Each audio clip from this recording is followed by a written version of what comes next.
This first step, dream, is a right brain process.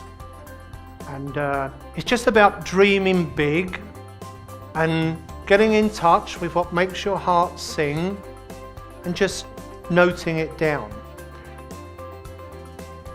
Some people would like to spend longer in the process, and I understand that. We are limited on time today. For me, the most important thing is that you understand how to do this process, because once you understand it, you can repeat it as often as you wish. These templates are a free download off my website. There's also a free online software for creating your goal maps, which I'll show you later.